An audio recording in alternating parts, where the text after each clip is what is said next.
Welcome to the Women's Financial Empowerment Series. I think we're in number, 9. This is number 9. And we had 4 sessions last spring. We had 4 sessions this fall.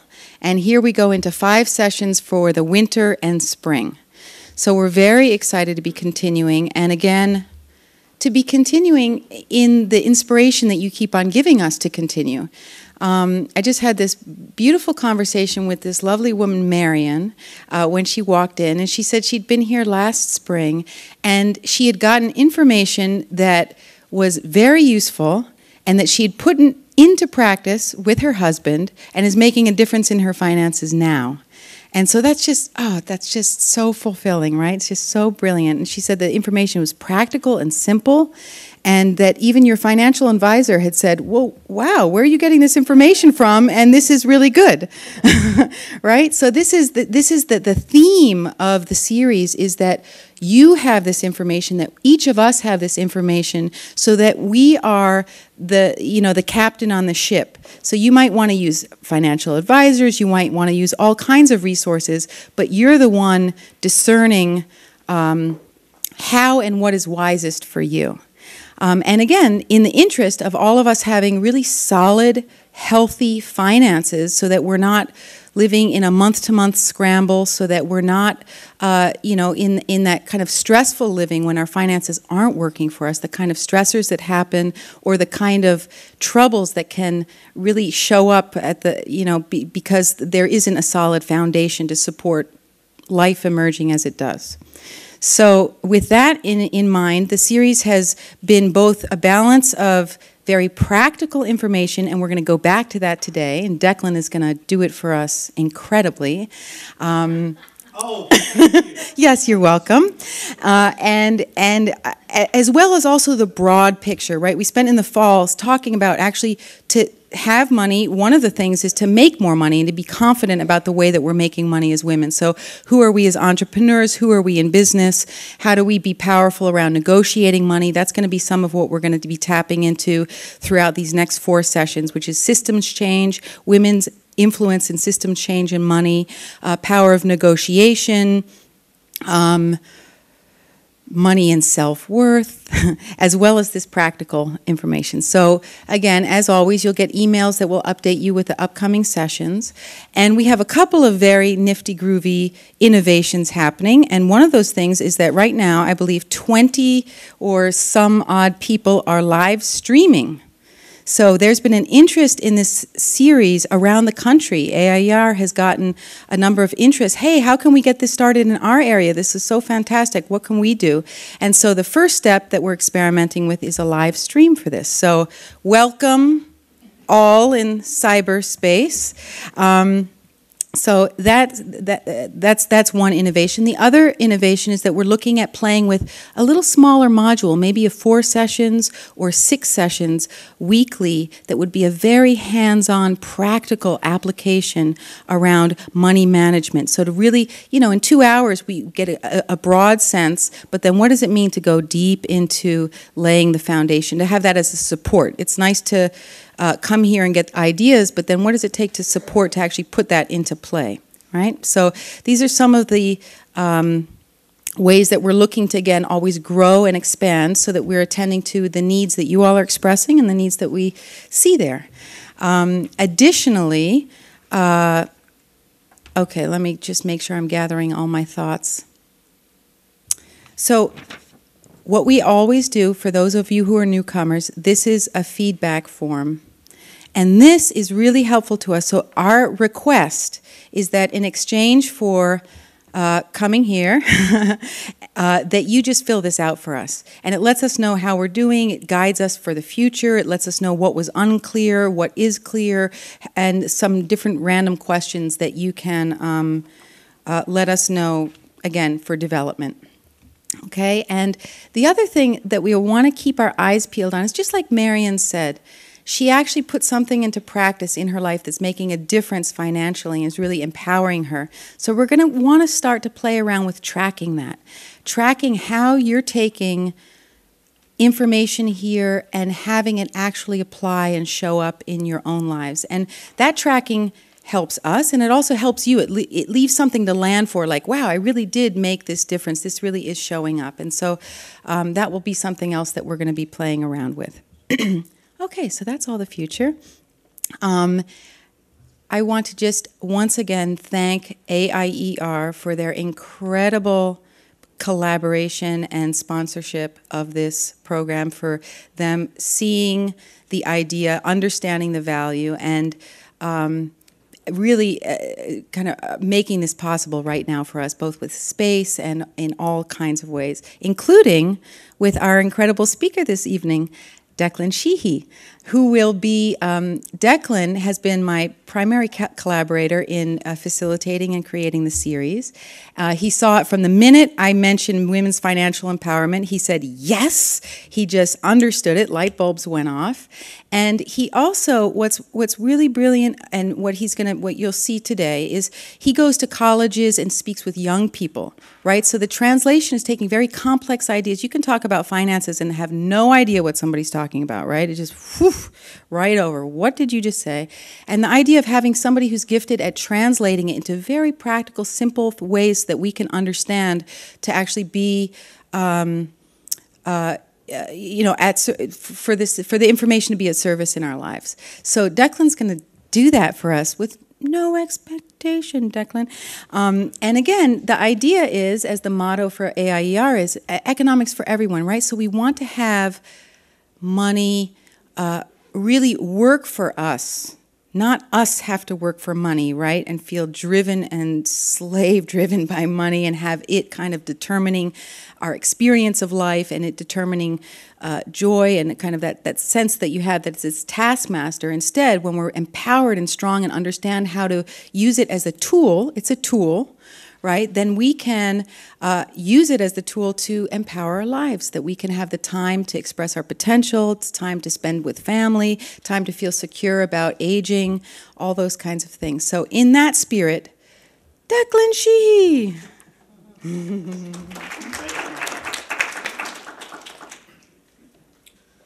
I'm not sure I can live up to this billing, so you know we may have some issues. Firstly, thank you for coming out. It's minus something, I don't know what it is, but it's really cold out. Because I figured from living in the Berkshires now for a couple of years, there's two temperatures in the winter in the Berkshires. There's above freezing and below freezing. And I think we're in the below freezing phase at the moment. So I do appreciate you coming out to this and supporting the series. I'm going to talk a little bit about lots of resources. This will be on our website, so you don't have to really write anything down. I'm going to spend about 45 minutes kind of going through what I hope will be useful information. And then we're going to open up for Q&A. And for Q&A, I want to introduce two people. David Michaels, who's CFO of AIER and AIS. He'll have some answers from the financial side, and Kelly Fox, who is Director of Member Services. Kelly also runs a business in addition to having a full-time job, so if you have questions that are related to small business, Kelly is a great resource for those kind of answers. And feel free at the end of the presentation to ask any questions. Nothing I say should be construed as financial advice or legal advice, I should tell you that. And I would also like to welcome our cyber people. Is that what you call them, Kelly, you think? Cyber folks? So this is the first time we're doing this. We're going to continue to do it. And obviously we're going to, you know, we've had a lot of people inquiring about the series. So I'd like to open up with this slide. There's really two secrets to making money. You can make more or you can spend less. That's really about the size of it, and that really is my presentation, so thank you for coming. And the thing that we like to do at the Institute is, there's a couple of things we like to do with a series such as this one, is really teaching people, if you have all of the information that you need to make a good decision, then you don't need anybody else in the world to help you make a good decision. So you're not dependent on a financial advisor, you're not dependent on a banker, you're not dependent on a mortgage person. All these people can give you great information, but if you have the information yourself, you can make an informed decision that you're comfortable making, and that I think is the empowerment part of what we're about. And hopefully what we're going to go through and talk about a couple of things. Right now, today, with, say, 65-year-olds retiring, so where are they today? Well, 5% have nothing to worry about because they're dead. So those guys are fine. They're financially independent because they're not dependent on anybody else. 36% are still working. And if you want to be working at 65, that's great. Nothing wrong with that. 54% are dependent on kids or grandkids. That's not a place we want to be. 1% are wealthy, and 4% are financially independent. So only 5% of the population is really financially independent. And that is sort of a sobering reality. And I did a radio show last week, and I was asked, well, when is the right time to start saving for retirement? And the right time is today. It's not to wait till tomorrow. It's never too late to start, unless you're in the 5%. If you're in the 5%, it's probably too late, I should think. But other than that, it's never too late to start saving and investing. So about 79% of people do not have pensions. Pensions are sort of almost, I think they've gone away for most people. And a lot of people won't have enough money to save for retirement. 20% of people that work for companies that provide a 401k don't contribute to a 401k. Now, I just want to get a show of hands as to who here has a 401k. And how about either a regular IRA or a Roth IRA? Great. Okay, so almost the entire audience. You're already planning for retirement, so thank you. That's great. Really important that if you change jobs, you can move your 401k. We'll get into this a little bit later. Don't leave it sitting at your old job. Roll it into the one you have at your new job. That does a couple of things. Cuts down on fees, expenses, and it's easier to manage your money if it's all kind of in one spot. So why people save, obviously preparing for careers, major purchases. Rainy day fund, really important to have some money in the bank in case the car breaks down, the roof caves in, there's an unexpected medical expense. For whatever reason, just having an extra 3 months or round about 3 to 6 months, people change. But having that money in the bank is very empowering, knowing that you have access to funds if you have an emergency. And a lot of people get into debt when they have an emergency, and they never get out of debt.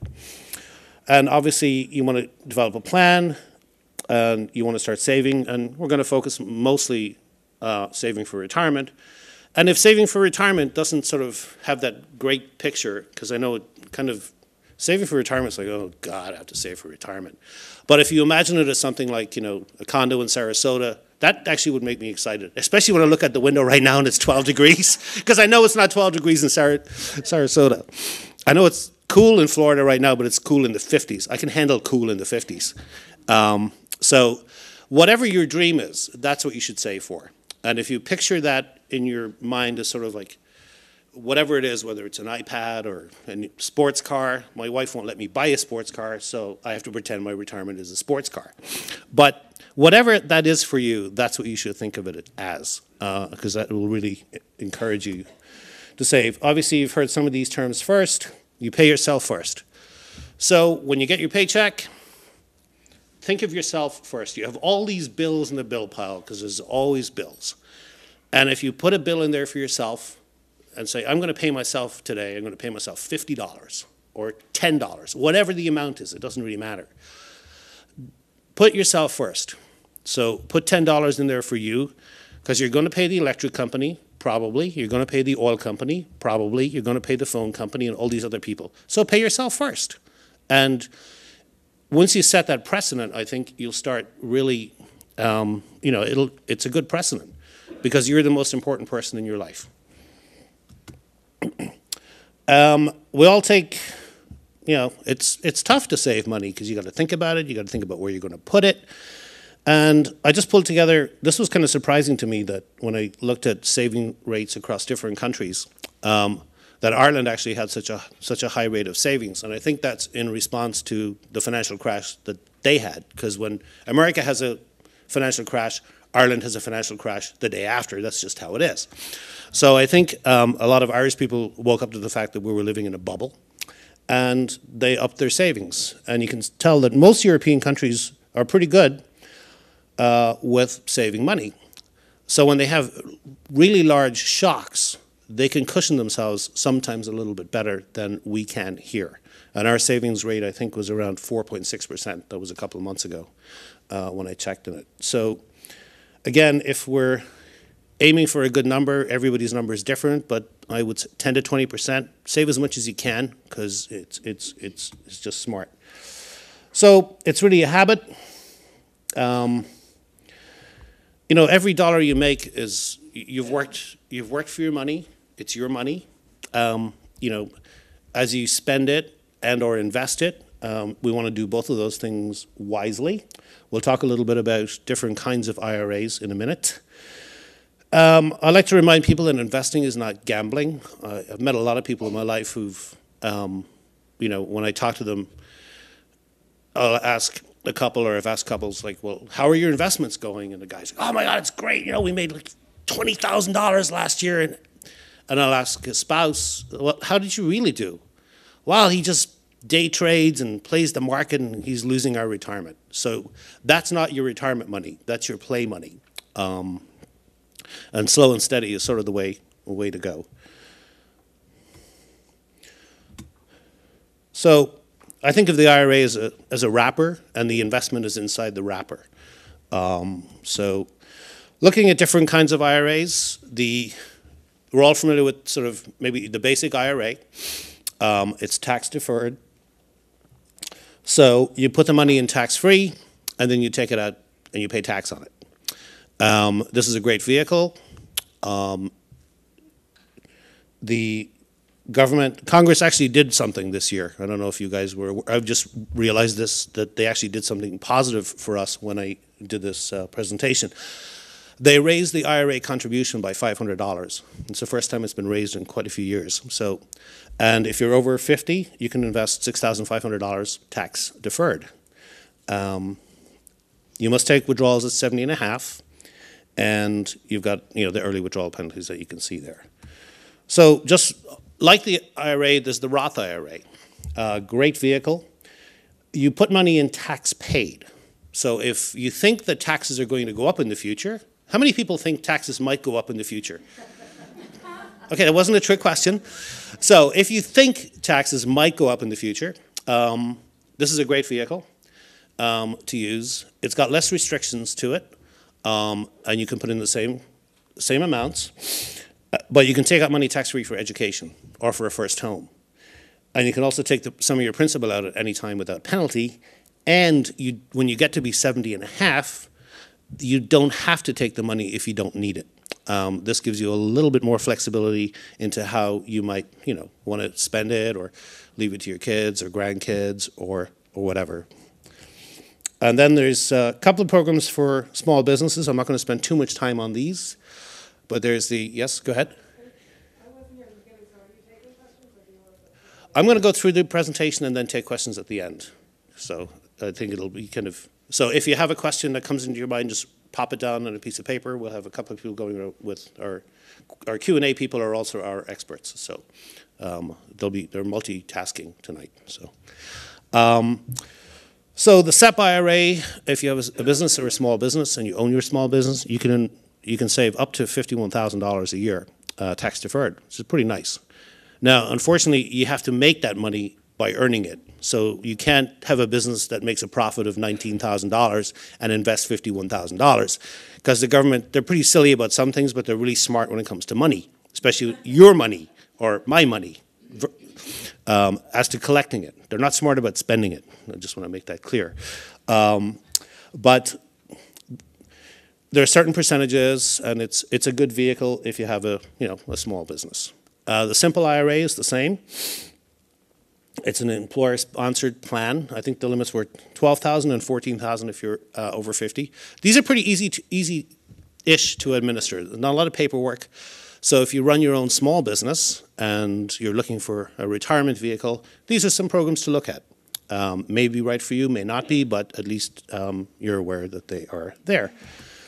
And then we got the 401k, 403b, and this is investing before tax. The great thing about a 401k or 403b program is generally the company that's providing it is also putting in some matching funds. So if you're looking for something to double your money, this is like the best place to do it. Because if your employer contributes, whether it's 3% or 6%, for the first 3 or 6% you're putting in, your employer is matching it dollar for dollar. So you're actually doubling your money when you use this vehicle. So if you have one, use it. If you haven't put a lot of money into it, try and fund it with more money. Try and do a percentage point increase every year, maybe. That's a good vehicle. But it's a great way to save money. It's also great because when you get your paycheck, it's out of your paycheck before you get it, which is really a great way to save money, because if I don't have it, I generally can't spend it. I will try, but I generally can't. So that is a good vehicle. And if you change jobs, just roll your 401k over. Try not to cash it out. It's such a smart way to save money, and it's a great vehicle. So compound interest, you might have heard the rule of 72. You can work out how long it will take to double your money. So at 8%, it will take 9 years to double your money. The stock market's average increase, not over the last 5 years, but certainly over the last 20 years, has been about 8.6 or 9%. So not an unreasonable figure. And if you double your money every 9 years, well, that means you've got a lot more to savings, because you're contributing and you're doubling your money. So there's a couple of things with that. That's just my favorite slide. I like it there because I do. Budgeting. We have some people have taken the rubber budget book. You sort of can't figure out where you are until you know where you want to go, until you know kind of where you are with money. So a couple of ways to do it. Mint.com is a great resource. It's online. You can plug in your expenditures, and after a while it gets pretty smart and it starts learning what you're spending your money on. So it works with most online, checking, savings, credit card accounts, etc. It's a good way to track, because you may not think you're spending a lot of money, but you may figure out that you're spending, $50 or $100 a month on coffee, like I probably do. And it kind of tracks those expenses and it looks at them in aggregate. And then you can look at ways to save or ways to change. Looking at phone bills, cable bills, all of that sort of stuff is also a good vehicle and a good way to, to think about changing your expenditure habits so that you're allocating some money to saving, or you're looking at where you're spending money and figuring out where you can save some money. Social evenings, sometimes a good idea to leave the credit cards at home and just bring cash. Look at your bank statements. Look at where you go to your ATMs. Sounds simple. I think ATM fees are up to like $3.50 a pop now or something, or $3. So that can really add up over time. So try and use the ATM that's associated with your bank. And if your bank isn't reimbursing you for fees for ATMs, then find a bank that does. There's several great banks in the area, so I'm not going to recommend one over the other. And also the U.S. government Army has a bank that's available to all of us, and they reimburse fees across the country for people that get charged ATM fees. Again, it's a simple thing, but I think you can spend $300, $400, or $500 on ATM fees. Credit cards. Serene on a radio show said, when she takes out her credit card, she knows that what she's buying, she doesn't need it. That it's not a need, that it's definitely a want. And that's a great way, I think, to kind of look at credit cards and look at credit card expenses. Because even though interest rates came way down over the course of the last 4 or 5 years since the financial meltdown, interest rates on credit cards are still anywhere from 9% to 30%. And those guys have figured out the value of compound interest because you're paying for that, and they know it. And oftentimes when they, can take 27 years to pay off a credit card sometimes. So be very careful with the use of credit. Another great site that's out there is Credit Karma, creditkarma.com. It's a free site, and you check your credit score. It's a good idea to do this on a fairly regular basis. A, to sort of see if somebody else has a credit card in your name and they're spending money, they're spending your money, because that does happen. But B, just to look at your credit score, know what your score is, especially if you're going for a car loan or a mortgage. And what I just was talking to Kathy today about, if there's something in your credit report that you don't agree with, write to the 3 credit agencies and tell them you don't agree with it and tell them why. And the person that put it in there, whether it's a credit company or something, they have 30 days to respond. And half the time they don't respond. So if there's any negative information, you can write to the credit bureaus. The information is all available online, and you can ask them to remove something negative. And if something negative is in there, you can dispute it, and they have to put your dispute on there saying what happened. So if it was a doctor's bill or a hospital bill, you have the right to do that. And the federal government gives you that right, and we should use it where appropriate. Not going to spend too much time on this, but just help, obviously, if it's employer provided. There's some insurances that are kind of important, obviously health insurance. Life insurance is an interesting, it can be a presentation all by itself. You've probably heard the terms, whole life versus term life. Term life's a lot cheaper, but it goes away after a certain time. Whole life is permanent insurance, and it can be a great part of a financial solution for people. Obviously, you can't afford, $400,000 a whole life, or most people can't. But you can do a combination. You can do a little whole life, some term life. If you have kids in college or you have a big mortgage, it's a great way to cover that expense should something happen to you, because I know we're all immortal. But if something happens, then at least you have some sort of, knowledge that, your spouse, your partner, or your kids can stay in the house, will still have an education, and will still be able to go to college, or whatever it is that you want. And it's really important to protect the fact that, if you're not around, that there's some, financial, that you're not leaving your family financially exposed. Okay. Now I'm going to talk a little bit about some of the mechanics, and this is really like dry, boring stuff. But there's 2 ways, if you're investing or saving money, there's 2 ways to invest. There's more than 2, but there are 2 different ways to think about it. You can loan money to somebody, or you can buy a piece of a company. So those are really the 2 ways that people tend to invest in the market. So when you open a savings or a checking account at the bank, and they pay you 0.0125% interest rate if you're lucky, well, they take your money and they invest it. So they're buying government bonds or corporate bonds or stocks or something. But what you're doing is that you're essentially loaning your money to the bank so that they can go make an investment that would be maybe smarter than what we would do, but who knows. Certificates of deposit, they pay a slightly better rate of interest, but again, you're loaning your money generally to a bank. And having money in the banks is important. Banks are FDIC insured, so your money's insured by the U.S. government in general when you put it in a bank. So it's good to have some of that money in there. Treasury bonds, you can buy treasury bonds. The easier way to do it is if you're interested in, there's a program called Treasury Direct, I think it's .gov.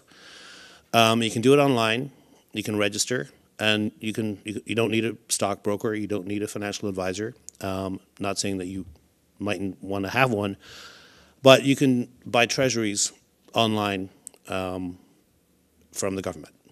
And once you verify some information, it does take about 3 months to get registered on their site for some reason, because for me, they don't believe I am who I say I am, and they don't believe that the house is where we live. So it's been a complicated, interesting journey with the federal government, but I think we've gotten through it. And again, for like corporate, you'll hear the term maybe in the media, corporate bond. What's a corporate bond?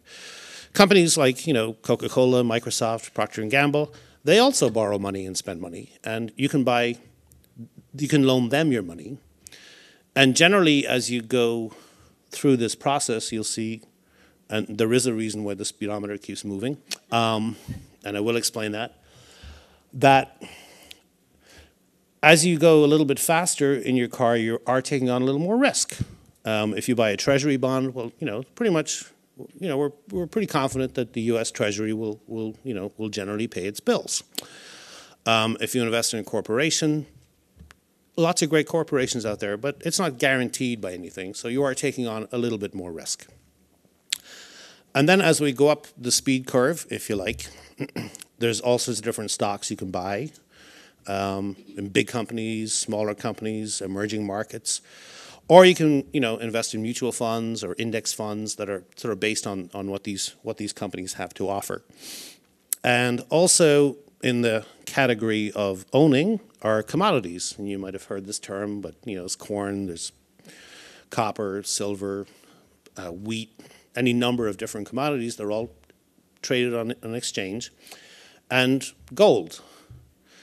And you've probably heard a lot on the radio about buying gold, or you should own gold. And our partner company, AIS, does recommend it as part of a portfolio, but not an entire portfolio, because you don't want all of your eggs in one basket.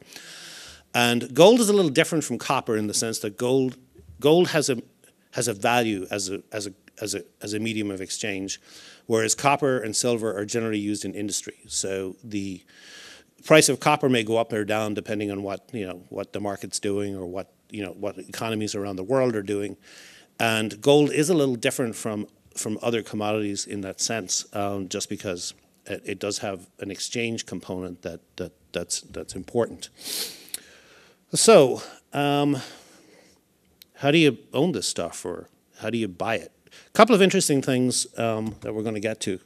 Okay, this is a little bit more fun because it's how to buy a bond or a stock. And I think it was the couple of points in the UK where they hired 50 or 100 top stock pickers, and they had a monkey throw darts at a dartboard. And in 50% of the cases, the monkey did better with investment advice than the stockbroker. So you can draw your own conclusions from that. But the fact that they've kind of discovered this is a lot of people, particularly in the stock brokerage business or the investment business in general, are thinking that they're so smart that they can pick the next companies that are going to be winners. And some have done it, because Peter Lynch at Fidelity, I think for 16 years, had a very good track record. But when he left Fidelity, Fidelity hasn't found another Peter Lynch since. So a lot of these people are come across as being very smart. Also, I was at a presentation last year, but where they picked the top 10 or top 12 stocks from Money Magazine from 2011. So if you bought those, how would you have done? Top 10 best stocks, you would have lost 12% of your money. If you bought the worst performing 12 stocks that Money Magazine had, you would have made 32% of your money. So there's a lot of financial information out there, and there are a lot of people that work in this industry, but they're in the information industry, and it's not necessary that their information is correct. So what we tend to say as a general rule is knowing the difference between a stockbroker and a financial advisor or a registered investment advisor. Very few people know the difference. The stockbroker is buying and selling stock. Every time he does that or she does that, she's getting paid or he's getting paid. And they work for the brokerage company that employs them. They have no fiduciary responsibility to you to help you. None. A financial advisor or a registered investment rep is different. They have a fiduciary responsibility to do what is right for you. Not just for them, but for you. Generally, they're fee-based, and generally, they recommend strategies. And I do recommend people that if you have a way to sort of starting to plan in your retirement or whatever it is, that working with a professional is not a bad way to go. There's a couple of things that financial advisors will do that people won't do. One is they'll keep you kind of focused on a strategy so that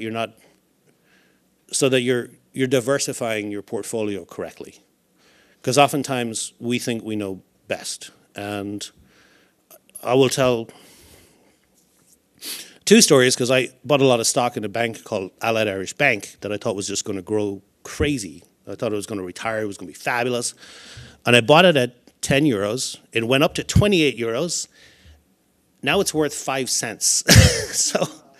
So I didn't follow my own advice. I used to advise people to diversify, but I didn't diversify. So I'm not doing that anymore. And I'm advising other people not to do it either. Even if you work for a great company and you're buying that company stock, just diversify across different investment vehicles just to protect yourself, because not everything is always going to do as well as we should think. We tend to recommend low-cost or index funds because, well, for a couple of reasons. One is Lucy, the monkey here, is smarter than most fund managers, and most fund managers make a lot of money from you. There's all those little fees that are in mutual funds. And over time, research has proven that generally markets are efficient, and generally funds that follow indexes do better because they're not paying huge fees. And every time you don't pay a fee, there's more of your money going in the market. So it's good to look at those and try and avoid those fees. How you set up an account, it's pretty straightforward. You can talk to like a brokerage company. There's several out there, TD Ameritrade, Schwab. Look for cost, look at fees. Some of those, it's fairly easy, but the mechanics of you need a brokerage account to buy and sell stocks or bonds, and that's kind of, those are some companies that do it. Declan, will you just define an index fund? Sorry, yes, I will. Thank you. An index fund is a fund that tracks an index. So you've heard of the S&P 500. So you can buy an index fund that tracks what the S&P 500. So the index fund will buy what's in the S&P. So it's just a smaller version of the S&P. And if it's not the S&P, it can be the Dow Jones, it can be the Russell 2000. It could be tracking the DAX or the German market or the British market. So there's all these different index funds. But basically, they track the market. They do whatever the market does. So nobody is really actively managing these funds. So if the S&P goes up, that fund goes up. The S&P goes down, that fund goes down. So, but there's no active management other than it's taking a portion of what the S&P major index has and is trying to mimic it as much as it possibly can. So, if we didn't like Lucy the monkey, we have Orlando the cat. The Financial Times did this, and the Observer did it 12 months just gone. And they got a whole bunch of professionals, and they got some students, and they got Orlando the cat. And Orlando the cat picked better stocks and made more money than the fund managers in the UK in 2012. So if you think your cat or your dog doesn't know how to invest, you could be wrong about that. So I think I'm going to check at home and see what our dog Willow thinks of the market, or at least, like buying and selling like dog cookies. So again, the emphasis really here is cost, fees, low-cost index funds. If you're, and whether it's, looking at how these great experiments are kind of fun, but they make a really good point that very few people can outsmart the market. And most of the time, they're charging you fees that you don't need to pay. So performance for the stock market over the last, since 1926, you can see the graphs. There's some points here where you look at it and it's, oh my God, like this big financial crash was big at the time, but as you pull away from these graphs and charts, you realize that as, the big dips that have happened over the course of time, the general trend has been up. And the tendency in the market when the market crashes is everybody wants to sell and get out. So what you're doing is you've bought high, you're selling low, And then when the market starts going up again, we get back into it. It's completely counterintuitive as to how we really think about this, but that's what generally we do. And it would be sort of imagining that, you know, your house is going up in price, and then you wait for it to go down in price, and then you sell it, and then you wait a couple of years to rebuy it at a higher price. That's what we do when it comes to the stock market. It makes no logical sense, but that's what we do. Sorry, yes? One was, one was the stock market and one was the bond market.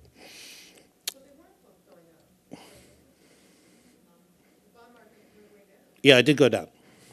And also because the interest rates changed. But generally, I was talking more about these. The stock market generally increases around about 8% over the course of time. So this is just a little bit about risk, about a pyramid of risk, as to, you know, government bonds being lower risk, and, you know, real estate and futures, or real estate being, you know, being a higher risk. There's a graph from DFA, just that kind of again reiterating that, you know, this was, I think, the value of $1 invested in 1926.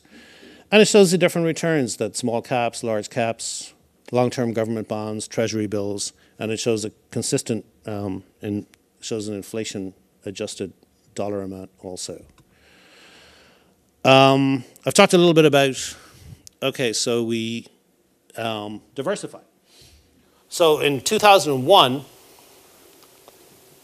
small and mid-cap stocks were great, fabulous, and most of the money managers at the time were saying, okay, for 2002, small value, mid-value stocks, fabulous investment. Well, in 2002, they were the worst investment because they lost 29% of their money. So this just shows how trying to follow what last year's hot group of industries were is really hard. But if you have a portfolio that's diversified, you can see that you're not at the top every year, but you're not at the bottom either. And trying to predict what the next great industry will be is really hard. But if you have a little bit of everything, you can see that the rates of return, you'll still lose money when the market goes down. There's no silver bullet, but you'll lose less. And you won't gain as much when it goes up, but that's the upside from, you know, from losing on the downside. Again, getting back to sort of basics, saving money is a habit, the emergency fund, contribute to the 401k, index funds for lower cost, set a percentage of your salary for investing. If you do it automatically, as you know, you make more money, you're investing more money without even thinking about it. How to be a millionaire? It's, you know, it's slow and steady. It's getting rich slowly, and, you know, always have a disaster plan.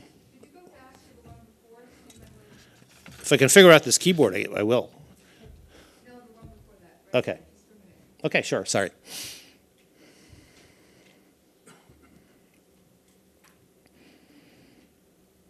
We are going to post this on our website too, and it'll be downloadable. So, thank you. So again, you know, have a recovery plan, have a disaster plan. Younger people start saving now. Social Security covers about 35% of expenses in retirement, so that means we need to find some money from other places to help us afford the things that we want. And this was a graph I did just to really prove, like, don't wait to save money. You know, if you think it's never too late to start. So you just have to start. And even if you started like $10 a week or $5 a week, I think that's really, it's critical that we just start. And that really is, I'm kind of wanted to leave enough time for Q&A, so I'm gonna stop talking now. I'm gonna have Kelly and David with microphones. So if you have questions, just wait for them to come and ask. Okay, this chart is really showing what happens if you start saving at different age groups. So if you start saving at 25, the green line is how much money you'll have when you retire. If you start at 30, the same green line, it's a lot less. And at age 40, it's a lot less.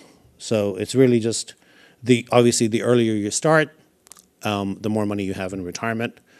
But as I keep saying, emphasizing, it's never too late to start, because the time to start is today. Thank you. Yes. Let me just ask you two questions, and I think they're connected. So one is, you showed that graph very early back about the stock market kind of increasing over time, and then that blue line below, which was the bonds. Mm-hmm. And so, which looked like they were very low. And so you said they're low risk, but it seems like they're They're doing the worst. What is that discrepancy? That's a very good question. What is demonstrated in that chart visually is that these two asset classes, the broad asset classes of equities versus bonds, are not correlated. So they don't move together. So when constructing a diversified portfolio, one of the things you want to do is assemble a group of asset classes that are either low or not correlated. So you can see that happening in bonds. The other aspect of the question that's important to note is that there's something that we call in the financial world a risk-return trade-off. So stocks are a higher risk, and for that higher risk that you would take by investing in equities, you should expect a higher return, and you do get the higher return. Bonds are low risk, so you expect a lower return, but a lot less volatile. So you'll see less ups and less downs. So lower volatility, lower returns. So there's a trade-off. Yeah, and it's usually, there's sort of like they usually illustrate it with and I could have done this, it's like a seesaw. If bonds are up, stocks are down. If stocks are down, bonds are up generally, without getting into the specifics of it. Oh, and then one more question about risk. So you were talking about IRAs and investment retirement fund and looking for solid places to do that. Yet we just went through this meltdown where we heard about a lot of elderly people being very compromised because their IRAs and investments were demolished. What's up with that? I'll take this and then I'll turn it over to David. Some people got demolished because they were over invested in particular areas. That you can't mitigate risk completely, but if you diversify, you can mitigate a lot of risk out of the portfolio. You can't mitigate all of it. When the market goes down, it goes down. And I think a lot of people were probably incorrectly invested and probably not as diversified as they should be, because not everybody lost money in the meltdown. Some people did okay. Some people lost some money, but they certainly did okay. And so if you keep your portfolio, fairly diversified, that can help mitigate some of that.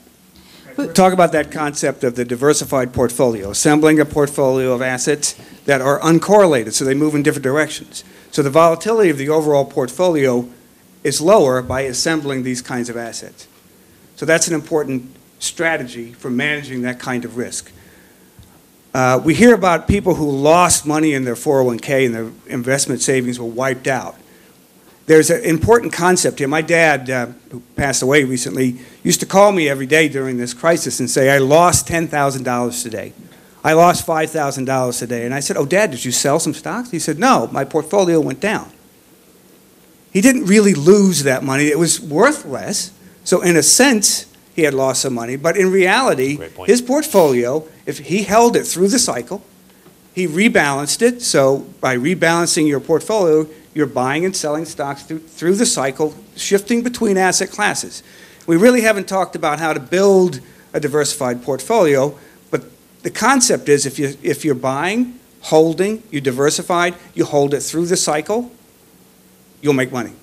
And that's exactly what happened. That's what we see happening with all of our portfolios. We have an investment advisory group, American Investment Services, who manage portfolios. They also manage our money. And all those portfolios have done very well, and we stayed invested throughout the whole cycle. Does that answer your question? I think so. I'm going to ask you that.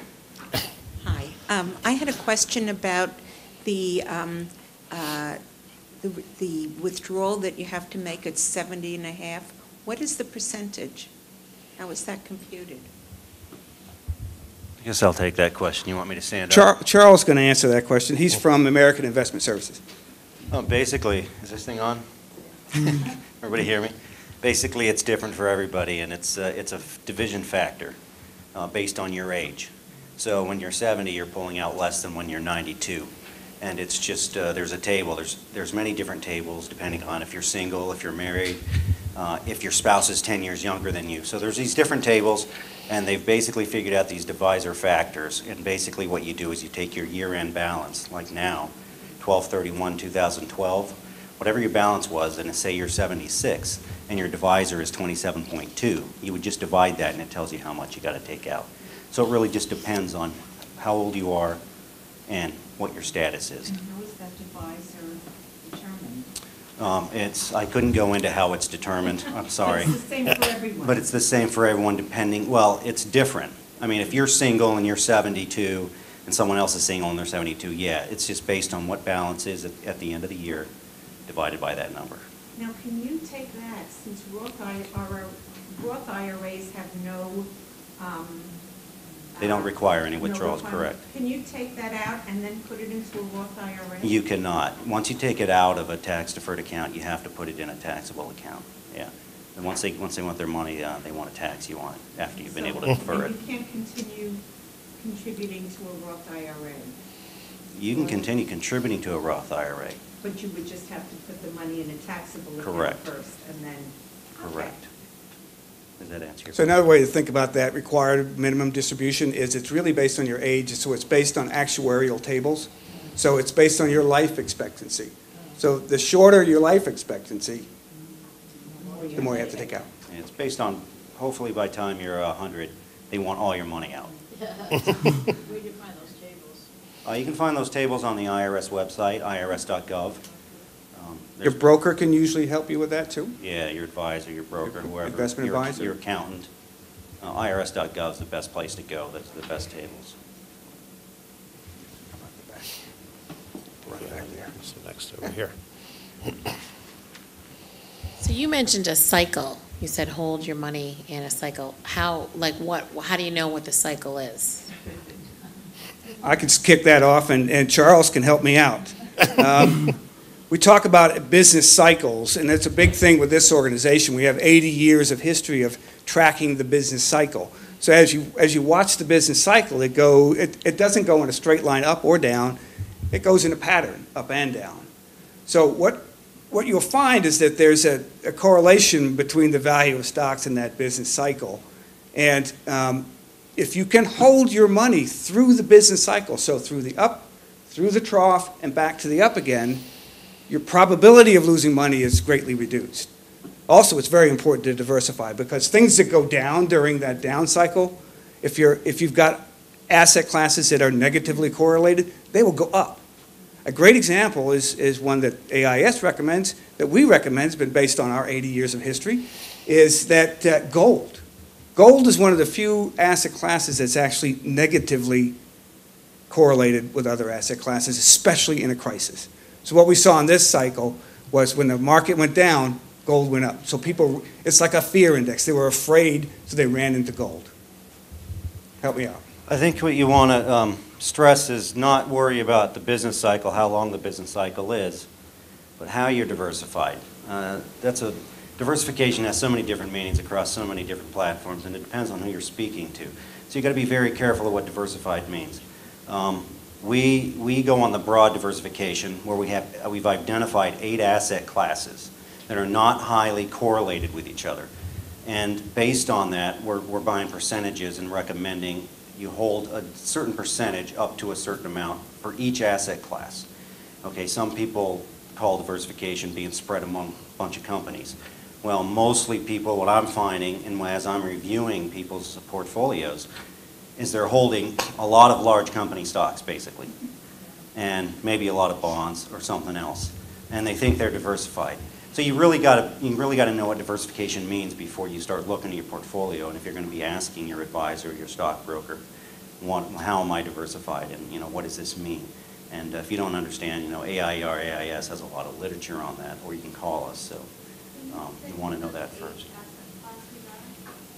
Yeah, I can tell that. I did want to finish the question that was asked about the business cycles.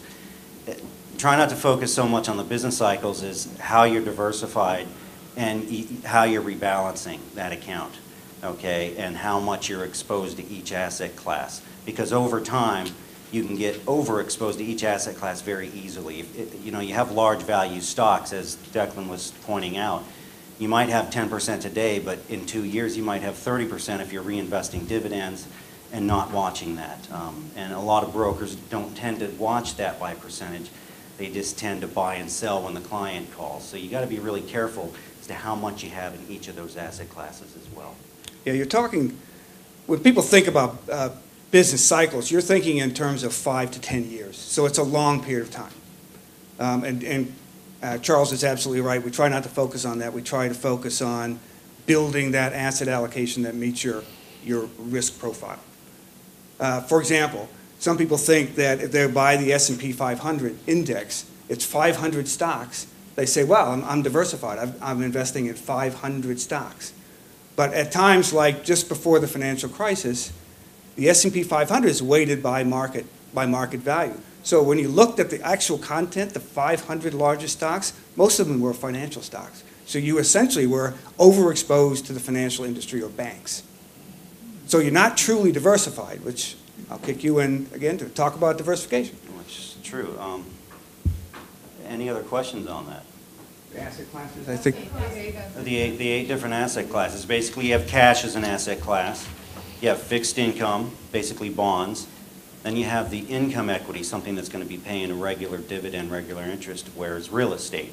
It's commercial real estate, so you're not talking about your homes that you own, so it's different than what you own in a home. You've got large value stocks, you've got small value stocks, you have emerging markets, foreign and developed, large growth, and then gold. We always allocate a little percentage to gold, since it's not highly correlated with the other assets. So each asset class, there's 8 of them that I just mentioned, are not highly correlated with each other. So they're kind of going up and down at different times. And as you rebalance over time, you're maintaining a certain percentage to each asset class. If you're a moderate risk person, we're probably going to determine that you need 25%, say, in large value stocks. You want to maintain that 25%. And you only want to buy and sell when you're going up or down by a certain percentage. And what this does is basically forces you to buy low, sell high, okay, as you rebalance. And it maintains your diversification. So that's another really important aspect, is maintaining diversification. You can have diversification today, 3 years. If you're not watching, if you're thinking your broker's doing this, probably not. You've got to make sure that you're diversified, okay? The difference between what we do and maybe other index people do is make sure we're maintaining that percentage. We pick a percentage, 10, 20%, depending on your risk and tolerance and what your wherewithal is to take on risk, and then making sure it's maintained. Okay, a lot of times you're just going to get over-allocated, like I say, large value stocks, large company stocks. These are stocks that people tend to know. They're very easy to get information on them. You know them, you think you know they're going to be around forever. It's not wrong to own them, it's just wrong to own too much of them. And that's what happens when you talk about people's portfolios crashing, the market crashing. We had a thing lately talking about the last decade. There was 0% inflation. The Dow went from 1,000 to 1,000 basically. Yet if you were rebalancing and properly diversified, you made an average of about 6% in that same time. That they're talking that people made 0. So it really makes a difference, and it's important to know those key terms: diversification, balancing, allocation, how you're allocated. We have an allocation of roughly 5% to large growth companies. They're good companies, but they're not paying dividends or reinvesting their money. They're good companies to own, but not in any kind of quantity. So we allocate about 5%, so you're not overly into risk. When they do really well, you're going to make money. When they're not doing so well, you're not going to lose your shirt. So it balances out over time as long as you maintain that percentage. Say, Charles, how could an individual get exposure or invest in an asset class like commercial real estate? What's a vehicle they can use? It's a real estate investment trust, basically a REIT. I don't know, you've probably mostly heard of that. It's the best way, the most efficient way to purchase commercial real estate, unless you're into the real estate market and you're a professional and you have the money and the wherewithal to buy properties yourself. This is going to be the best way. It's a low-cost way to get in and get yourself exposed to that area that normally people just don't tend to know much about. We don't ever recommend more than 10%, just to give you a bar, in REITs. And that's on the aggressive end. So you can own anywhere from 0 to 10%. If you own more than that, you're probably overexposed.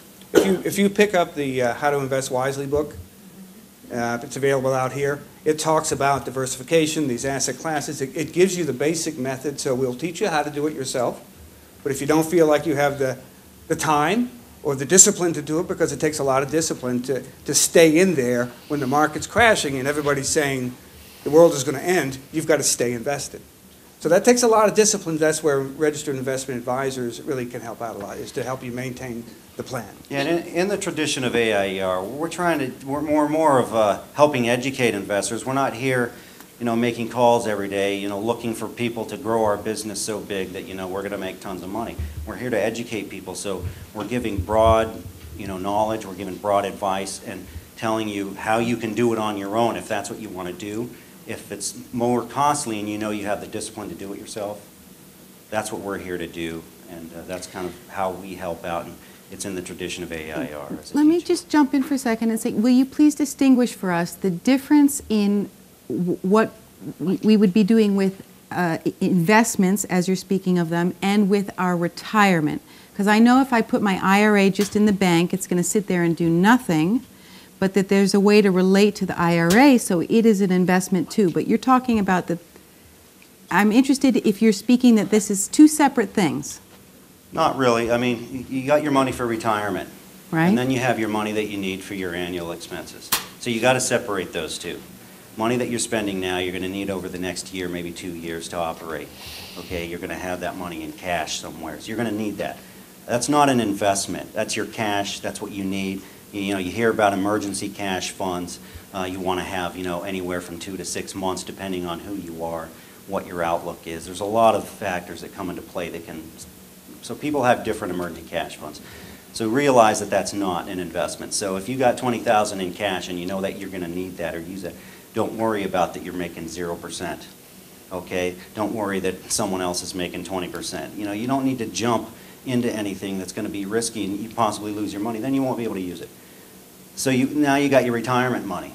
Depending on where you're at in life, that's going to vary on how much you have in each asset class, especially cash. If you have money in an account like an IRA, most people do when they're older, they've retired, they've rolled it over from a 401k, okay? And generally they have some allocation to cash. Now what that does is it's going to balance out the risk and the volatility. When the market's dropping 20%, your cash is not dropping 20%. So there's a portion of your money that's not dropping. So when the market drops 20%, you may be down less than that, okay, depending on your risk. So you're going to want to allocate that based on what you're doing. So your retirement money is your retirement money, and you need to think of it that way. Now, the more conservative you are, the more you're going to have allocated to cash. There is certain things, and I could go on all night about this. Bonds, for instance, is a wasting asset class. You should have bonds if you're older and you're going to need money and you want your money to last, but how much? Okay, and generally we don't recommend more than 40%, okay, because at that point it's not generating enough, you're wasting it, okay, you're just wasting your money. There could be money beyond that that's going to be generated from equities, so you should have some money in equities and cash. We have some people that are as much as 40% bonds, 20% cash. That's very conservative, but depending on what your situation is, that's what's going to dictate most terms. More questions? Yeah, you talked about 8 different asset groups? Yes. In my 401k, which is a TAA CREF, they talk about 3 asset groups, which is cash, real estate and bonds. Yeah, it's very general. Stocks. And like, So I didn't know where the other 5. yeah, these are basically distinctions beyond just equities. I mean, basically all our asset classes except for bonds and cash and REITs are equities. Okay, but it's how those equities are held. Small value stocks, small growth stocks, developed foreign companies, emerging foreign companies, and gold.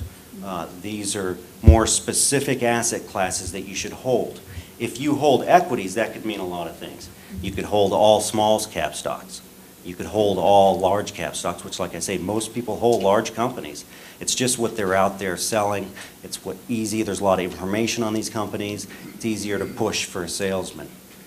You know, you can go out, look at the company. It's in most people's papers locally.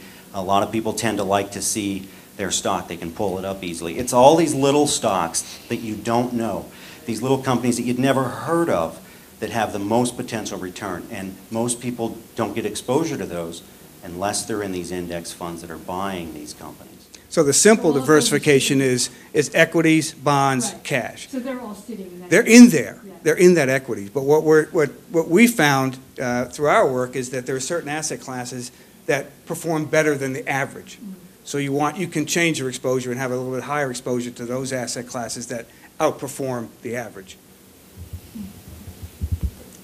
Yes, could you go over the 8 asset classes and what percentage? You mentioned it for a couple of them, for each of them. Well, the percentage is going to dictate your personal situation. So we actually put out a monthly investment newsletter that goes over these asset classes, and it basically shows you the 3 different. We have conservative, moderate, and aggressive. And once we start managing someone's money, we basically tailor those to the specific individual, because most people are going to say, okay, but it gives you a good start. So if you want to check it out, we do provide free copies for anyone in this financial empowerment series. You can contact Kelly Fox and she'll get you signed up, and it goes over those. Our conservative has more cash, moderate has less cash and bonds, aggressive has no bonds, no cash. Okay, so, and then the equities go down from there. This kind of gives you an idea of where it's a starting point, something to start a discussion. Okay, I don't need 20% in cash. Okay, well, let's do this and go from there. Yes? Yes. The mic is coming. Dave Michaels is coming. Can everybody hear me? Yes. Yeah, that's great. I have a question about whole life as an investment. Okay. I don't know if I want to talk about that in this form. Maybe after, personally, you know, I could talk to you. Okay. I'm not an insurance salesman, but I do understand, and I have had my insurance license, so I can talk to you intelligently, but it may take a little more time. I just wondered generally whether using a tool like that is a wise investment. Is it, again, depending on diversification? It can be, yes. I mean, it's not so much, when you're talking about insurance, you're not talking as much about diversification now. You're talking about your needs, your financial wherewithal. Someone who has, is very wealthy may or may not need it. Someone who's not as wealthy may need term life insurance, may need whole life. Term life is for more things like college. And, you have decreasing terms, so as they're going up in college, they're paying less and less until they get out. And there's no payback on that. So you're going to put your money in, you're going to pay the premiums, and if you never need it, you won't get anything out of it other than the peace of mind that you have. So it's more of a choice, and also, can you afford it? One thing I've noticed, and I've talked to a lot of professionals, and I like to caution, is a lot of insurance talk out there is giving everyone this lifestyle. I just recently talked to my wife with an insurance person, and they want to recommend these amounts that are going to maintain your lifestyle or give you some kind of lifestyle. If something were to happen to me, my wife could live on caviar and champagne for the rest of her life. Although that sounds great, and I could be like, wow, I can die and I don't have to worry. My wife and kids are taken care of. You still need to think about your situation, what you can afford. And luckily, I'm very lucky, my wife is willing to work, so she says, we don't need that much insurance. So what do we need? And let's do that. So, that's another way of mitigating your costs and lowering those. So you really want to be careful who you talk to and, get a couple of different opinions on insurance, definitely. Okay, more questions? Wait. I just have a few clarifications. So when you say fixed income, bonds are fixed income, what does that mean? I have like that, just a few, what do you mean questions. Yeah, those are general, an income, like you buy a bond, it's going to pay you a certain fixed percentage. You buy it, it's 5.75%. It's going to pay you 5.75%. No, it's going to pay you about every 6 months. It's going to pay you like an interest payment. And so it's fixed. It's not set for inflation. It'll just be, you know, if it's $60 a year that you're going to make 120 bucks a year. That's not adjusted for inflation. There are inflation bonds that you can buy that adjust for inflation. So the payment is fixed, is basically what your answer is. And then number 6 and number 7, I just didn't understand what they were. Emerging markets and large growth. Large growth are pretty much startup companies that are getting 25% a year in the beginning if they're lucky, and they're reinvesting all the money into research and development, so you're not getting a dividend off of that. And emerging markets is just small foreign markets that are in emerging countries. They're not large developed nations, so they're more risky, and we know less about them, the financials, that kind of thing. There's not as much information on them, so that makes them more risky over time. And then one thing that you didn't mention is investing in other currencies. Yeah, we generally don't invest in other currencies. That's something you may want to look into if you have the financial wherewithal. If you don't have a big finance, if you're not very wealthy, it's not something that you probably should be looking into. It's a way of hedging. It's a way of trying to guess where currencies are going to go. We do currently use a currency fund. It hasn't done so well. I'm not sure if I'm going to continue using it, but depending on if we recommend it going further. It's really more of a hedge. So you're looking to possibly make a little bit more out of your cash and having it make 0.1%, which we generally don't tend to recommend, but this type of a fund has been in our recommended for just a little while, so we're going to be watching it. If you think about investing in international equities, or so you're investing in international companies or in emerging markets, you are already getting an exposure to currencies. So through those investments, you have an exposure already to currency. So to do it again would be kind of duplicating, would throw off your asset allocation. What funds do you use? I'll answer that. I think she had a question back. Yes. Okay, I have 2 short questions and 1 comment. The Am I comments, going too long? I'm sorry. the easy part. I feel like you're giving short shrift to using credit cards by assuming that people will be accruing debt on them. If you pay every month, you can make money on your credit cards. You can make 2%.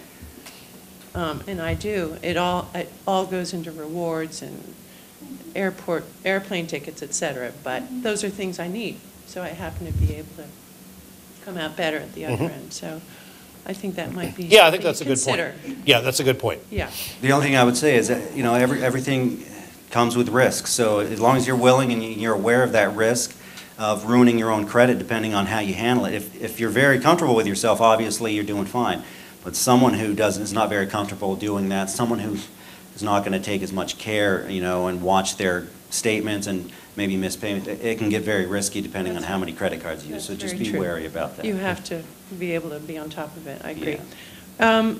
2 quick questions were, when you gave that Money Magazine example of the 10 best, 10 worst, and people followed that advice and went and bought the stocks, were you talking about subsequent to them being reported as 10 worst or 10 best, or during that actual year?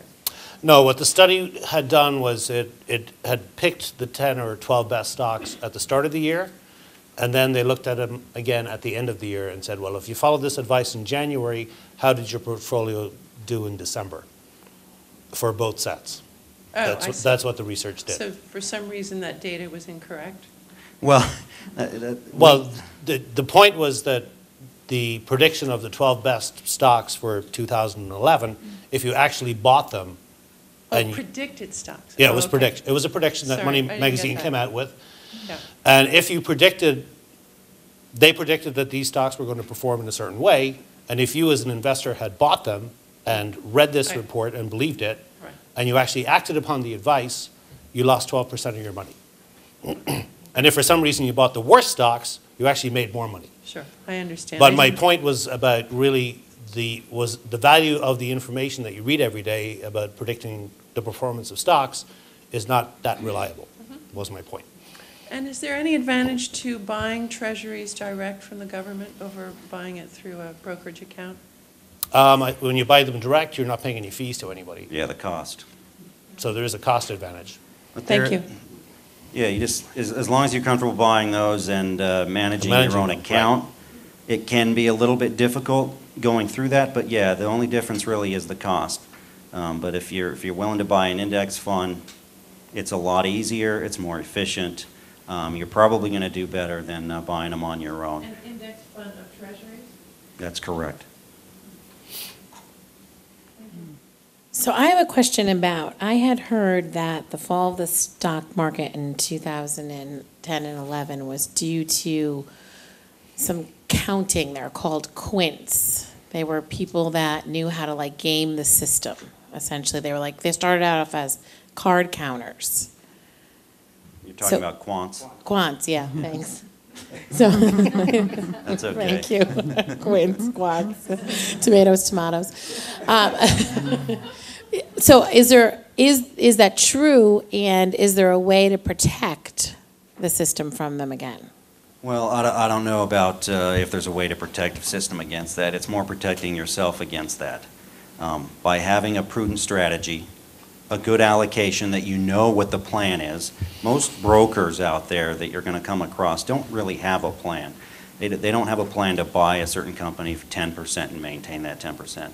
So having a prudent strategy, allocating across each asset classes in index funds that are low cost is going to be your best strategy to protect against this. Because there's lots of stuff, back in, I think it was 08, 09, when the ETF debacle had, the fat fingers, someone had a big trade and it dropped the market really fast within a matter of minutes. These are the kind of things that are going to continue to happen, whether they come up with legislation after the fact, there's something else is going to happen, then they're going to come up with legislation. So you're always going to be chasing your tail, basically, trying to figure out how to protect against this. And what we're telling people is the best way is to have this prudent strategy, truly be diversified, and make sure that you're taking on no more risk than you're willing to take.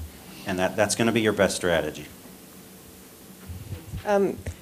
My question is about what is your opinion on the pros and cons of investing, using an investment advisor or investing yourself using Vanguard, in which they, at certain levels of investment, will provide an advisor, but their advisor is within the company. So that's right. And if you use a Vanguard, you're actually going to pay more than you would if we were to manage your money. But yeah, Vanguard is someone that we use and we recommend in our monthly investment newsletter.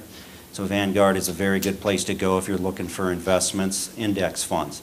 Right. We actually have a back page that shows each asset class and which fund that we recommend for each asset class. Now obviously there's more than 8 to 10 different funds that we recommend on the back of this page. But yeah, Vanguard's a very good place to start because it's low cost, it's index. You're going to be buying the market in that asset allocation piece. So you can feel pretty good about that. But do you think it's, you need an advisor to help you make your decisions about which Vanguard fund to use? I think that's the problem, because it's a slow cost and everything, but if you're going to try to do it yourself, then you still have to choose. Right. Well, I think there's a two-pronged question to that, or answer. Yes, you can do it on your own if you're comfortable with that. Like I say, we put out a monthly investment newsletter, which there's probably a lot out there that put out monthly newsletters, depending who they are. And we're looking for the best fund that's going to best represent each asset class, like the bonds or the large value stocks. And we look at all those funds at Vanguard and we say, if you're going to buy a small cap stock from Vanguard, this is probably the one to buy. And a lot of people may, I know people like choices and they like to say, well, maybe I'll buy this and that. And a lot of people tend to buy 2 or 3 of those funds thinking they're diversified, when you only really need to buy that one fund. So yes, you can do it. You can do it based on our recommendations, which we feel are very good because we look at the broad capture and say, this is going to be the best one to capture that asset class. Not the best return necessarily, Hopefully the expected return is that's where we're leading, but if you got some funds out there that say they're a low, small cap stock, in reality they may not be. They may be a large stock, and they let these things go up and down. So sometimes you just don't know what you're buying, but we're constantly reviewing those. If you're not comfortable doing it yourself, certainly you need to look into getting an advisor, a broker, something like this. It comes down to commitment and discipline. If you're ever committed to educating yourself, we'll help you do it. The newsletter's great. You can get the digital version for about $40. Yeah, $48 for the digital. It's a real bargain because we're going to review these funds that we recommend, and we're going to give you asset classes, so allocations. We'll give you allocations. Say if you're conservative, allocate like this.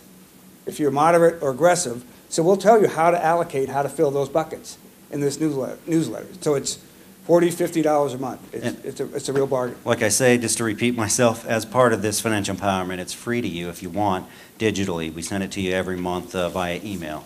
So, and with that comes, you can call me anytime. You can call me and ask questions if you have questions. I'll help you out. So call him maybe. Charles Murphy. And what we educate at AIER, we educate. At AIS, they advise.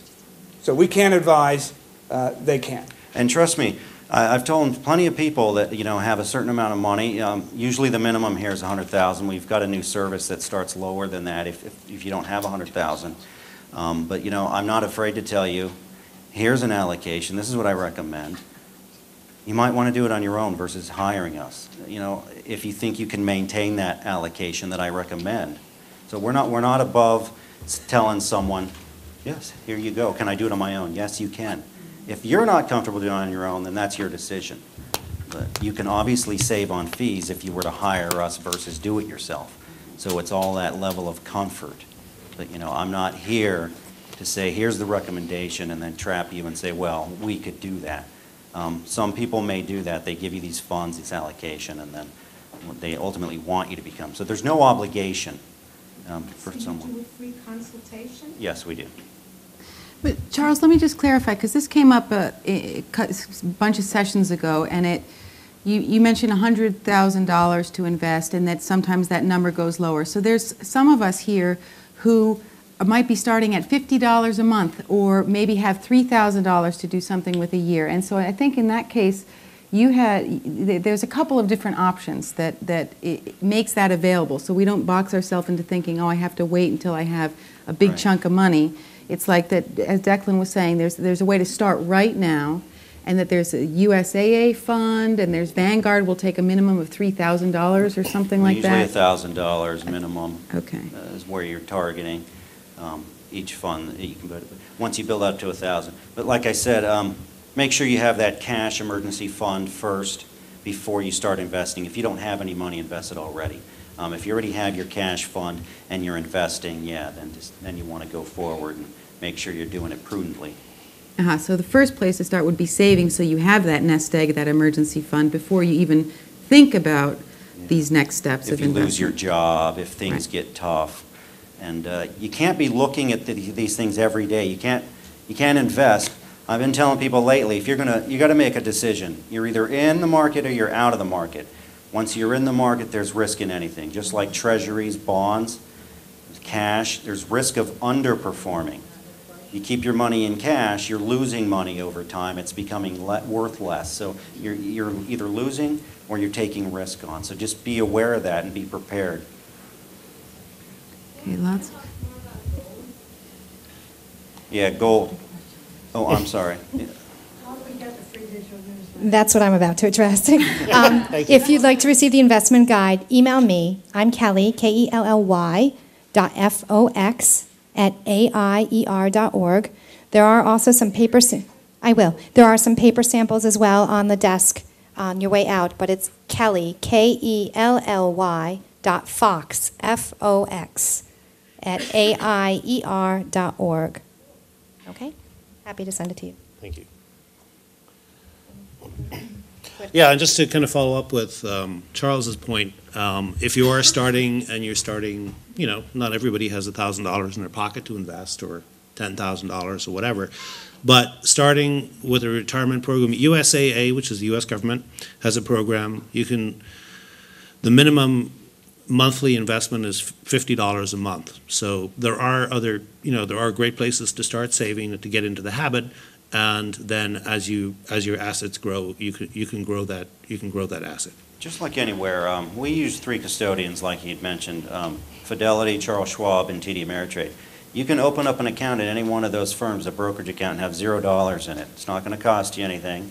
You stick $50 in it, then you stick another 50, and you get up to 1,000, you buy something. It's very easy. You can go online, Vanguard.com, CharlesSchwabAlliance.com. Open up a brokerage account. It takes about 5 minutes and start saving. And then once you have enough to start investing, you can do that. So, like I say, any questions, I'm here to answer.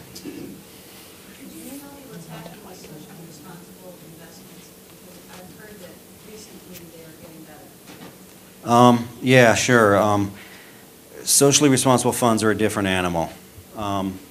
If you decide you want to be social and you want to put your money there, you've decided you don't want to really invest your money and make a return. You're really going to be doing this for giving money. What I recommend, well, maybe recommend's a hard word. If you're going to do that, make sure that you want to give your money to that investment and let them manage it. You may be better off finding out places that you want to help out, where your money's going to go further, and invest that money with them and give it directly to them. If you're really looking for an investment and you really want it in social, just be aware the fees are very high. So it's hard to beat the market in a regular money market timing fund of 1.4%. Not only you got to beat the market or match the market, you got to beat the fees. When we use index funds, it's very low, like 0.1%, 0.2%.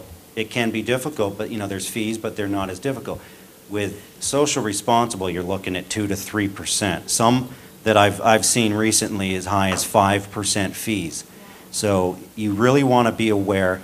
I recently reviewed someone's portfolio, and they had me look at them because they thought they might want to allocate towards some of those, and the fees are so high, it doesn't generally make sense to buy them because your money could go a lot further in giving to different organizations that you believe in.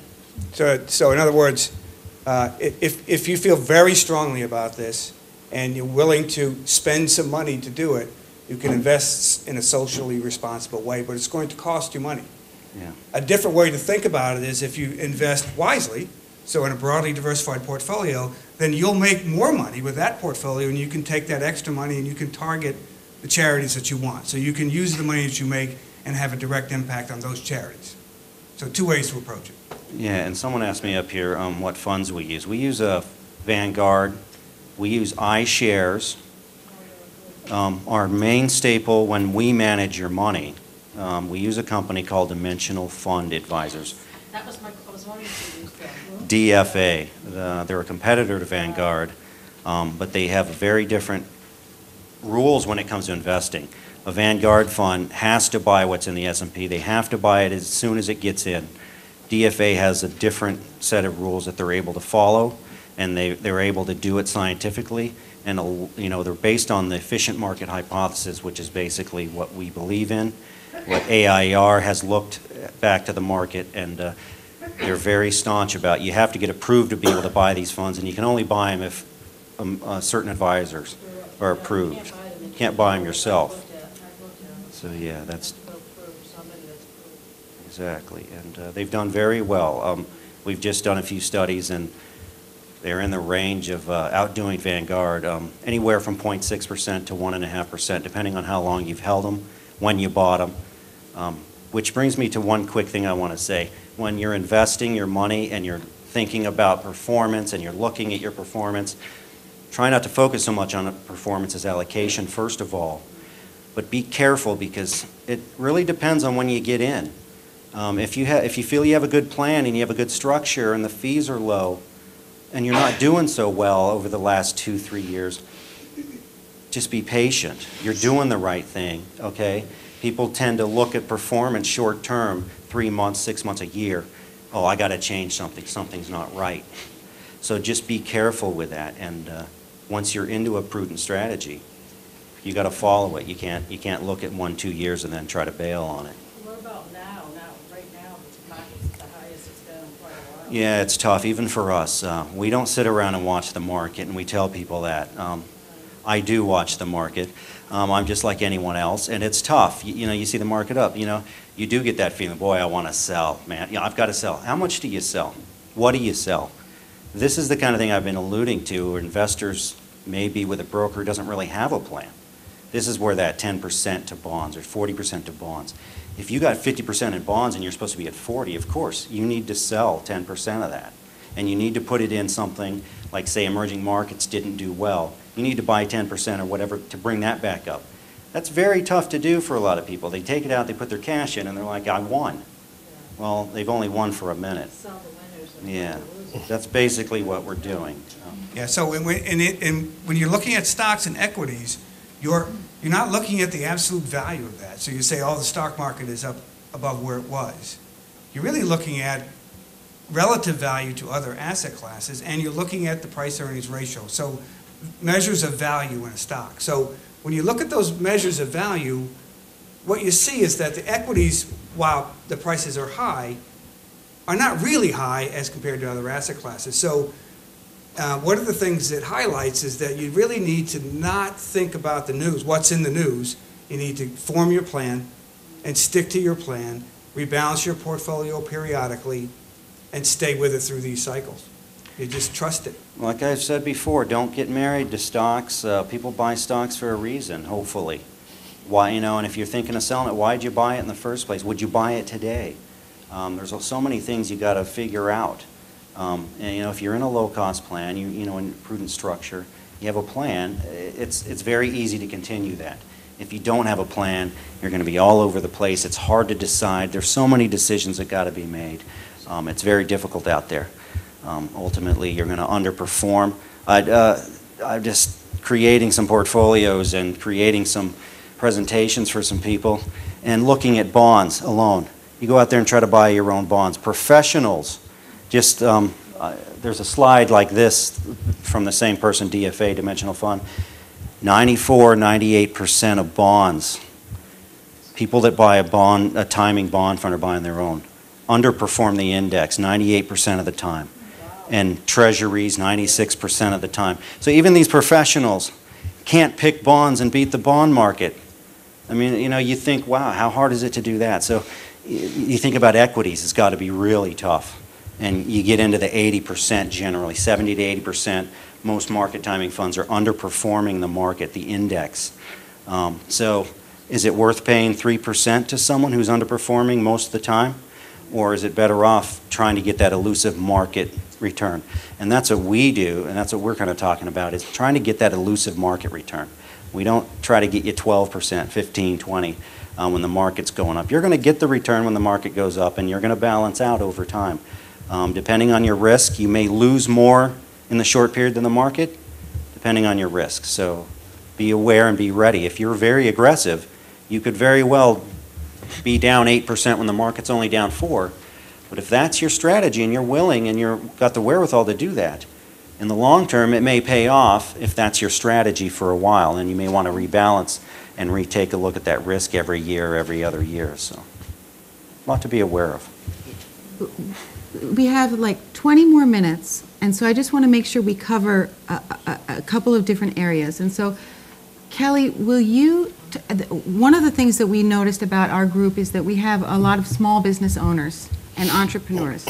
So can you speak a little bit about how an entrepreneur, a small business owner will set up and kind of, prepare for retirement and allocate, her resources in a way that so she can retire?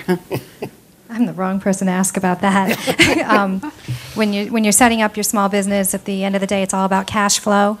And where I am in my business, I actually have to say that I'm not as diligent as I should be for my retirement planning, because growth and day-to-day needs definitely takes that cash and puts it elsewhere. That being said, don't do that. you should, you absolutely should be allocating a certain percentage. What percentage, like 10%? 10% I would be mean, great. really, 10 to if 20%. it, yeah, 10 to 20%, you should be allocating for your retirement plans, even if it does inhibit the growth of your business. Just my specific situation, I choose not to do that. Don't do that again. That's very important to know. So I don't. What's that? Do as I say. Exactly. What I do. Exactly. So that was a bad question for me to lead off on, but. So Well, I think it's a common problem for small business people, though, because you're trying to get through the business. You're managing your cash flow. You're trying to make payroll. You're doing all those things. And then here we come along and say, oh, you ought to save 10% of that. So it's easier said than done. It's something you should strive to do. And if you can only do 1%, do 1%. And remember, Count that's. it. Do 1%. Remember, that's on top of your emergency fund that you need to have, because really in business, you should have 6 months of expenses if you can, at the minimum. And, you know, so for anybody who's starting out, or even in an established business, it's a big nut to crack. And when you say 10%, you're saying putting aside for your own SEP? Is that the SEP? That's things that you get to pay your own IRA with, or is that your salary? I mean, can you distinguish a little bit of? David, you need to. 10% of gross, you mean, or 10% of net? Net. It would have to be the net, because you got to pay your bills. So I don't want you to pay into this and not be able to pay your bills. Well, you said pay yourself first. Does that mean, is that part of pay yourself first? Well, I think to the extent you can afford to do that, you should pay yourself first. So, But is that paying yourself first, like taking? If you take a salary, I mean. Oh, you mean taking a salary? taking a salary or putting it into if you put it into a retirement, if you set up a retirement as a small business person, and there are vehicles you can use to set up a retirement. They are like IRAs and 401ks. They're geared towards small business people, though. And you can take deductions for that. You can defer your income. So we think that everyone should be doing that, relying on Social Security or government. Look, it's probably going to be there. But we think you should be self-reliant. You should rely on yourself. And that paying yourself is part of that. And there are lots of vehicles to do it. And if you talk to registered investment advisors, Charles will help you out. He can talk to you about different vehicles for savings in a business. Great. You mentioned it earlier, but can you talk about how different investment advisors are paid? Yes, and I'll introduce the topic, and these guys can pick it up. There's a couple of different ways that investment advisors are paid. Some are fee only. Some are paid on, which is you pay for their advice, and you're assuming that when you're paying for advice that you're getting good advice. Other investment advisors charge commissions, and some advisors do a sort of a combination of both. We tend to recommend a fee-based advisor as part of our educational process, and a fee-based registered investment advisor or financial advisor has a fiduciary responsibility to you, the client, to do what's best for you. Yeah, I think that categorizes it fine. It's you've got the fee-based registered investment advisors, and they've got, most of them are taking some sort of fee, but they're also getting a commission. So there can be kind of mixed. What does that mean, fee-based? Okay, so if I'm a fee-based registered investment advisor, and Charles is going to jump in here, I'm sure, I'm managing your investments in exchange for a fee. So you pay me a fee to do it. So if I sell you an insurance product, I'm not going to get any additional money for that. My sole compensation is fees. I work solely for you. I'm your advisor. I have a fiduciary responsibility to you. So so if I'm selling a commission, it kind of waters it down a little bit. If I'm a broker, a lot of people say, oh, my broker advised me to do this. Brokers are employees of the brokerage company. They have a fiduciary responsibility to the brokerage company to make them money. The brokerage company, not you. Hopefully you make money at the same, in the process, but their primary responsibility is not to you. Yeah, I mean, there's a lot of fees in that, too. There's companies out there, most companies where, like we use dimensional fund advisors. We use Vanguard, we use iShares. We don't get paid a selling fee to recommend those. Those are ones that we feel are got the low cost, they're prudent, their allocation purposes, they're very good. A lot of companies, and I've worked for them before, recommending a fund, I'm getting paid on it, they're paying me, I'm getting part of the expense ratio, and I'm getting a bonus. So there's a lot of fees that go into a lot of these different, when you're using a broker, an advisor, or an asset under management like we do. We do asset under management. We're not getting paid any other fee than the fee you're paying us. So, it's very transparent as well. You know what fees you're getting, you're paying. You don't have to dig through things. You don't have to dig through disclosures and try to figure it out because most professionals can't figure out some of the fees. So they don't know what they're paying. So it's a fee based on the assets under management. Under management. Generally quarterly, a percentage. It's a percentage. It can range anywhere from 0.3% to 1.75%. The more assets you have under management, the lower the fee. And the more aggressive the brokerage, the more aggressive the fees, 2-3%, depending on how much you have. So someone could be at some other firm with $5 million, getting charged 3% because they're wealthy. You got to take care of them more. They try to charge you more. Where someone like ourselves, the more money you have, the less fee you pay as a percentage of your assets. So it makes more sense. And we do manage lower accounts, like I talked about, 100,000. Our fee is around little over 1%. So sometimes we say, you really can't afford this, so here, do it on your own. But then you go ahead and tell us, yeah, well, I might want you to manage it still. But that's not where we're competitive, but it's still lower than most other brokers. Now, the other thing I wanted to mention before I forget is also as well, when you're looking at getting an advisor, or maybe you have an advisor, not every firm's the same. They might have a philosophy, but not everybody has to follow the same recommendations. You might have 5 advisors at one firm, all 5 giving 5 different recommendations for each different person. You might have different recommendations than her, and the other advisor's giving other recommendations for the same person. Whereas we as a firm recommend the same investments for everybody, just how much you're holding those based on your risk. So, it depends. You could go to a different advisor and say, oh, this isn't good for you. And the other advisor in the other room might be like, hey, this is good for you because it's good for my pocket. You just don't know that unless you ask. And don't be afraid to ask. If they give you a straight answer, it's great. A lot of times they'll be like, well, let me look at this. Then that's a little bit of a red flag. And you may want to start looking or, at least take a second look at what's going on. And we eat our own cooking, so to speak, because we invest our institutional money in the same funds that we would invest your money in. My retirement money, too. Retirement money, too. So we're in the boat with you, we're on the bus with you, however you want to say it. And it's important to note, to distinguish us from other people, you've got an educational organization, nonprofit, public charity, dedicated to teaching you. And we formed an investment advisory group. In the event you don't want to do it yourself, we'll teach you how to do it yourself, but if you don't want to, you can hire Charles and his team to do it for you.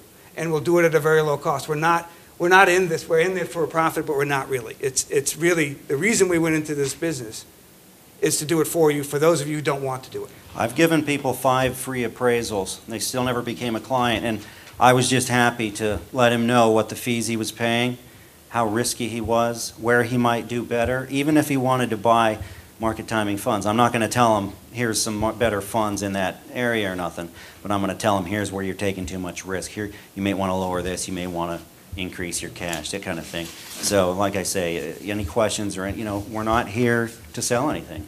We're here to help. Can we put on Facebook your new best friends and other people can friend you? Yes. AIER, you can. I had an AIS Facebook page, but I was shot down for compliance reasons. Maybe we can get it back up and going again, but at this time. Could our friends get the same newsletter, or is that? Oh, no. Yeah, you can get the same newsletter. Just contact Kelly and give her the name, as long as you mention the Women's Financial Empowerment so we know who we're dealing with, yeah. I have a question about credit scores and credit card statements.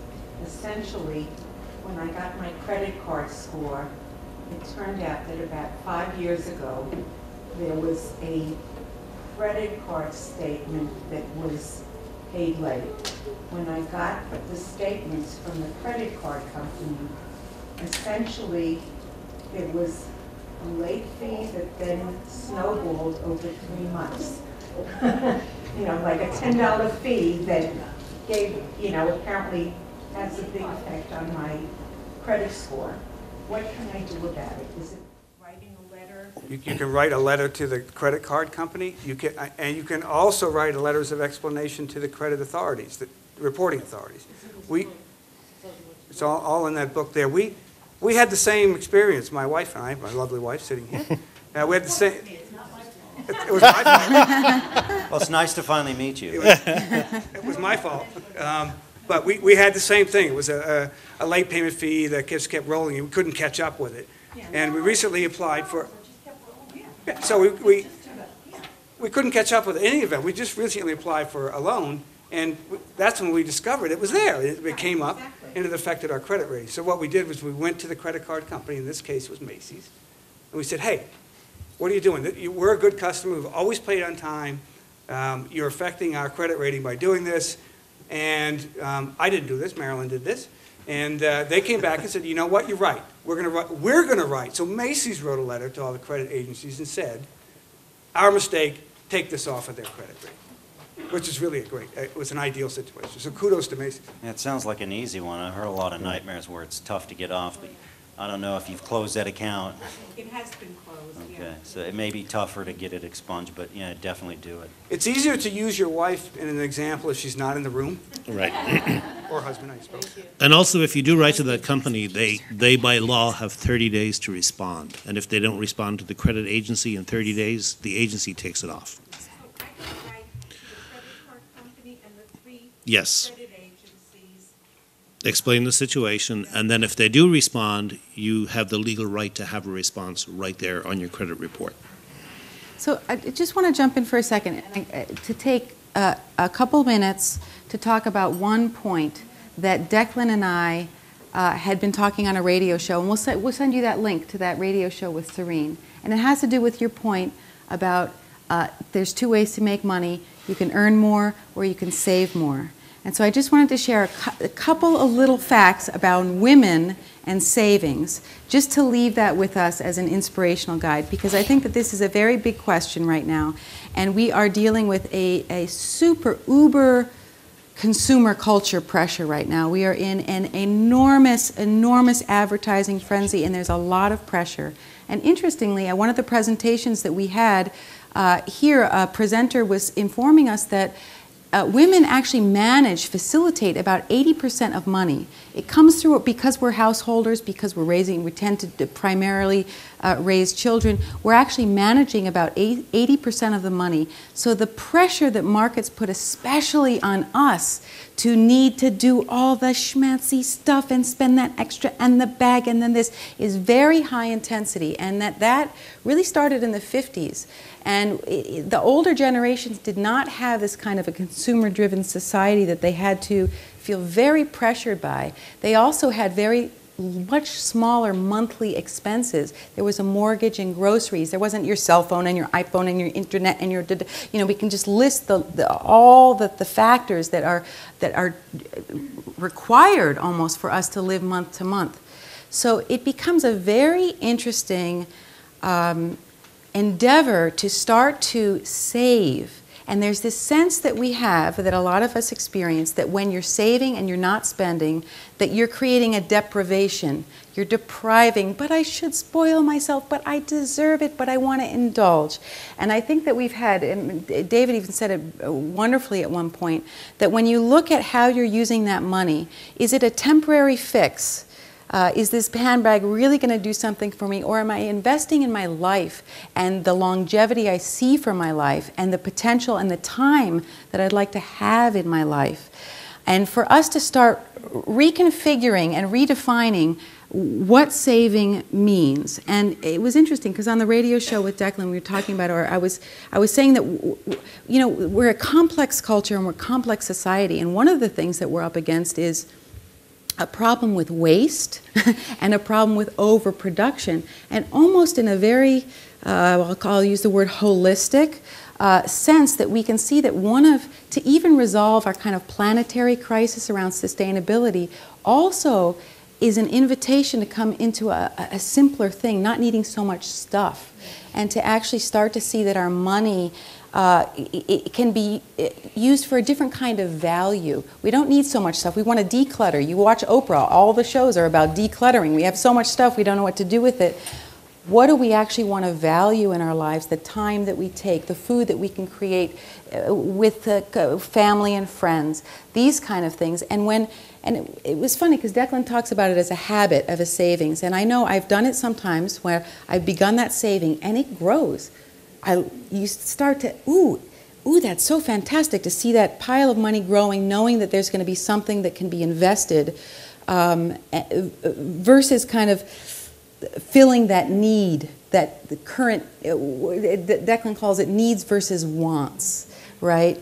Like, oh, I really want that, or oh, it'll make me feel really great. But to start to feed into a new kind of a confidence and inspiration around what accruing and piling up our money can do and how we can use it wisely that will feed a different kind of experience of life. And even Serena on the radio show, and again, I'll send you that link because I thought it was a great show, was talking about that when she has her finances attended to and she's actually doing this stuff, it gives her a great sense of ease and confidence. You kind of come out of this kind of like panicky thing, like the money's disappearing, how come it's going, right? And to shift that into a kind of an easy confidence that has a long-term strategy. And I think that that's where we as women can really empower ourselves and start to, walk strong, because we have that handled and we're not so compulsively needing things that advertisement says is going to make us be a better,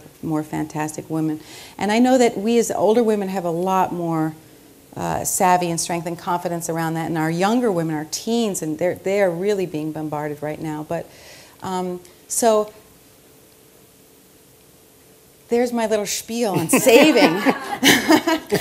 If anybody wants to say anything to that, you're welcome to. Otherwise, please remember to fill out your surveys. That's a gift of exchange to us. Please do that. And we look forward to the upcoming months of all kinds of dynamic conversations that we'll have. And again, the emails, I'll send out emails updating you, letting you know what's coming. Thank you, everybody. Yeah, thank you for coming. You. And Thank you. to add, sorry, one. If you have a credit, yeah, I think I said if you're taking your credit card to pay for it, it's a want, generally not a need. But I'll leave you with that. I wanted to thank our panelists, Kelly and David. This is the start of a conversation, not the end of a conversation. Yes. So please, if you have questions or points of clarification, use the Women's Financial email. The emails will come to us. We'll answer, them. We'll post them on our website if it's appropriate, or reach out to anybody here for specific questions. But thank you for coming. Appreciate it. Thank you.